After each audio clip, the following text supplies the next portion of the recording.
আমি চেষ্টা করি তাকে দেখতে, কিন্তু বেশিরভাগ সময় উল্টো পাল্টা টাইমে চলে যাই। মানে যখন বেশি দিন আমার তখন না, অন্য সময় চলে গেলাম। এবং সেখানে দারুণ কি দেওয়া আছে, সে তো একটা কুর্তি পরা কঠিন মুখ, সে ঢুকতে দিবে না। সবাই বলে তুমি যে যাচ্ছ তোমাকে তো ঢুকতে দেবে না। আমি যাচ্ছি, যাই আল্লাহ নাম করে গেলাম।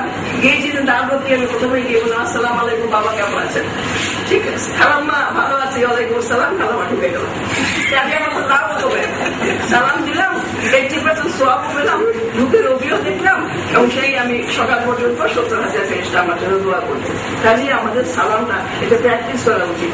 আপনারা দেখেন আমাদের পাশের দেশ, বন্ধু দেশের দিকে তাকান, সেখানে যারা গুণী শিল্পী আসেন ভারত থেকে, তারা কিন্তু প্রথমেই ইউকে একটা নমনম করেন, একটু মন্ত্রতন্ত্র করে পরে তাদের কাজে যাবেন। তো আমরা কেন এগুলো বিসর্জন মনে রাখতে হবে, আমি বাঙালি এবং তার সঙ্গে সঙ্গে আমার একটা ধর্ম আছে, যে ধর্মই থাকুক না কেন এই দুটোর একটা সমন্বয় করতে হবে, সমন্বয় না করলে হবে না।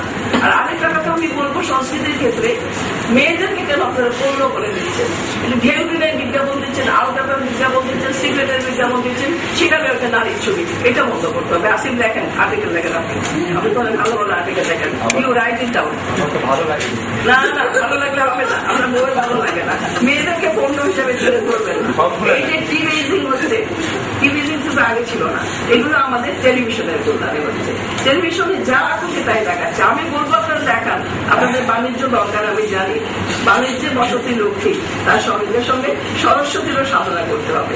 কাজেই আপনারা দেখান, কিন্তু সেন্সার করে দেখান। যতটুকু দেখালে ভালো, যতটুকু দেখালে কারো কোনো ক্ষতি হবে না, তার মনটাকে তো রক্ষা করতে হবে। আমাদের শিক্ষার সঙ্গে, ধর্মের সঙ্গে, নৈতিকতার সঙ্গে থাকবে সংস্কৃতির সোনালী আলো। এই দুটো মেলবন্ধন হবে, কোনোটাকে আমরা বাদ দেবো না। আমি অবশ্যই বাঙালি, আমি যে বাঙালি সেটা বলতে আমার ভীষণ ভালো লাগে। এবং তেমনি ভালো লাগে যখন আমি বলি আমি মুসলিম, আমি একটা মুসলমান। আল্লাহ আমাকে উত্তরাধিকার সূত্রে এটা দিয়েছেন। এই দুটোর একটা সমন্বয় হতে হবে, না হলে কিন্তু আমরা হারিয়ে যাব। তবে আমি আশাবাদী, এই যে 11 সন আসছে, আমি আশা করছি সেই সময় আমরা আমাদের অনেক কষ্ট, অনেক দুঃখ আমরা কাটিয়ে উঠবো এবং আল্লাহ আমাদের নিশ্চয়ই সুদিন দেবেন। যদি আশাবাদী না হয় তাহলে কিভাবে হবে? এই যে ভাইরা এত সুন্দর বললেন, আমাদের জনগণ কিন্তু হচ্ছে আমাদের সম্পদ। বেশি জনগণ মানে খারাপ হয়, জনগণ হচ্ছে আমাদের সম্পদ। এই জনসম্পদকে কাজে লাগাতে হবে এবং আমাদের সুস্থ বিনোদন দিতে হবে।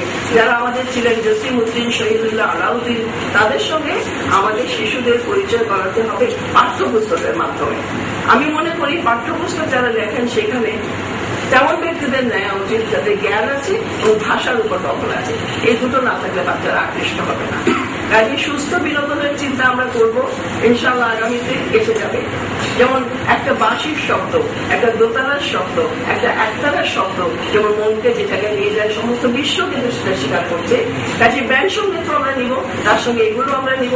এবং আমি দেখতে পাচ্ছি সভাপতি সাহেব আমাদেরকে তাকাচ্ছে, আমার সময় শেষ। না না না, কিন্তু জানেন তো আপনি, আমরা যারা মাস্টারি করে 40 মিনিট হচ্ছে আমাদের ক্লাসের মিনিমাম টাইম, 40 মিনিট পরে চলে যাবো। কিন্তু আসলে খুব ভালো লাগছে, আমি সত্যি বলছি। আমাকে যখন ফোন করেছিল কোথায় তিনি, কিন্তু তো নাই, আপনি যাবো কোথায়?